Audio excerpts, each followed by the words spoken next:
Les vaisseaux spatiaux de la culture fêtent la 100e vidéo de la chaîne.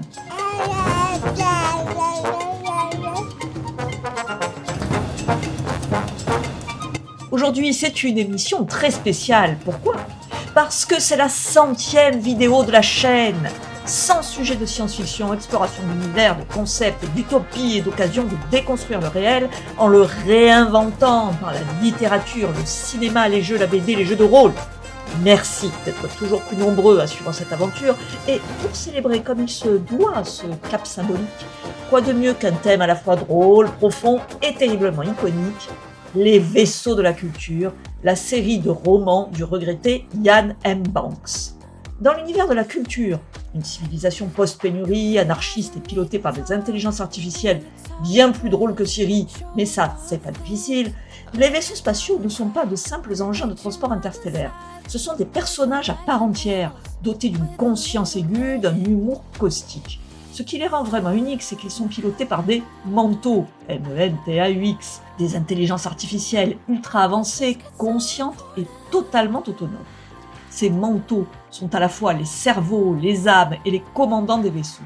Ils ne suivent pas les ordres, ils réfléchissent, débattent, prennent des décisions diplomatiques ou stratégiques, discutent de morale avec les humains à bord, et bien souvent les surpassent en tout.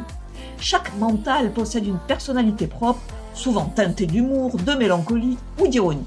Autant dire qu'un trajet à bord d'un vaisseau de la culture, c'est aussi un dialogue permanent avec un esprit de 10 puissance 9 fois votre QI. C'est une civilisation où les vaisseaux peuvent choisir leur propre nom. Et ils le font avec la verve d'un comédien de stand-up britannique.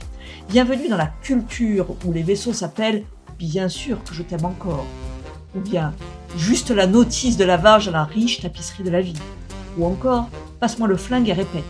Mais au-delà des calembours, des aphorismes et des jeux de mots qui rendraient jaloux les inconnus, ces vaisseaux obéissent à une classification rigoureuse, presque militaire, reflet de leur taille, de leur fonction et de leur niveau de puissance.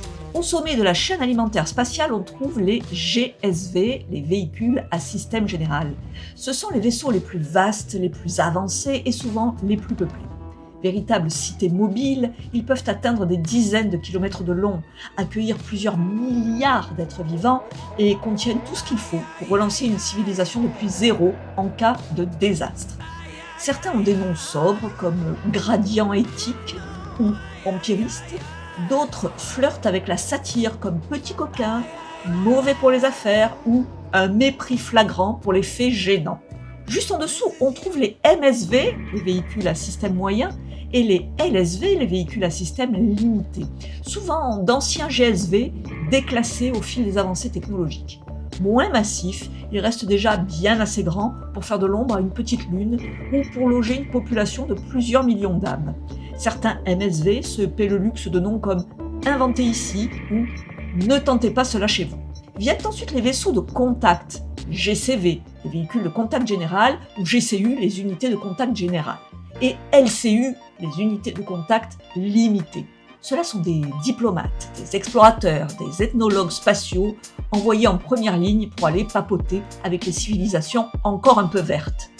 Des noms de GCU notables, vous avez Comportement flexible, Tu me remercieras plus tard, Dieu m'a dit de le faire, Grosse bête sexy, ou encore Je croyais qu'il était avec toi. Mais l'univers, aussi bienveillant soit-il, ne manque pas de danger. Et la culture, bien que pacifiste par philosophie, c'est quand il faut sortir les muscles. Entrez les ROU, unité offensive rapide, GOU, unité offensive générale, et LOU, unité offensive limitée, vaisseau de guerre dédié. Derrière des acronymes se cachent des entités capables de réduire une flotte ennemie en poussière et de citer Nietzsche entre deux déflagrations. Officiellement démilitarisés pour certains, officieusement, disons, qu'ils savent encore très bien viser. Lorsqu'ils sont désarmés, ces vaisseaux deviennent des DROU, DGOU, DLOU. Ils servent alors de piquets rapides, FP, ou très rapides, VFP, navires de liaison, de médiation ou de courrier intergalactique. Leur caractère n'en devient que plus acerbe, affûté par l'inutilité temporaire de leurs armements. Les Super Lifters, quant à eux, sont les bourrins de la propulsion. Des vaisseaux composés presque exclusivement de moteurs, capables d'accélérer ou de freiner d'autres navires. Certains, comme Force Motrice ou Embrasse mon cul, joue la carte de l'absurde autant que celle de la référence philosophique. Le nom force motrice est d'ailleurs un clin d'œil au concept du moteur premier d'Aristote, cette entité qui met en mouvement l'univers sans être elle-même mue. Une image parfaite pour ces vaisseaux qui propulsent les autres sans jamais vraiment bouger eux-mêmes, et une blague érudite que seul un mental de la culture aurait l'audace de glisser dans ses papiers d'immatriculation. Aristote aurait apprécié. Et parmi les plus excentriques, les plus rares, on trouve des vaisseaux au nom métaphysique, parfois provoquants, voire cryptiques. Zone grise, ou encore tout ça à cause de ces histoires de gentillesse et de négociation. L'humour, l'absurde, la provocation, l'autodérision sont des constantes. On trouve aussi des clins d'œil à la pop culture ou à des expressions familières. C'est la fête des parents, encore une victime de la moralité ambiante, ce sera fini avant Noël, merci et bonne nuit.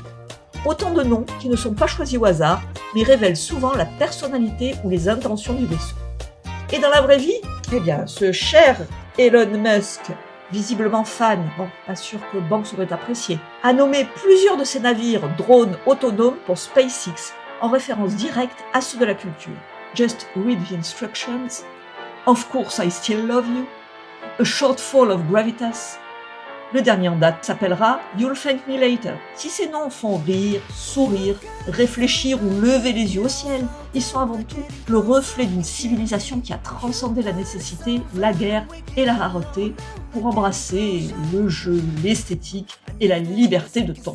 Voilà, je vous embrasse et je vous dis au revoir. À bientôt. Et n'oubliez pas, la science-fiction, c'est un piège.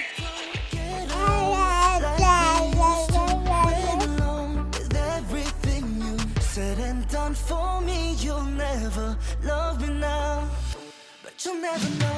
You got me.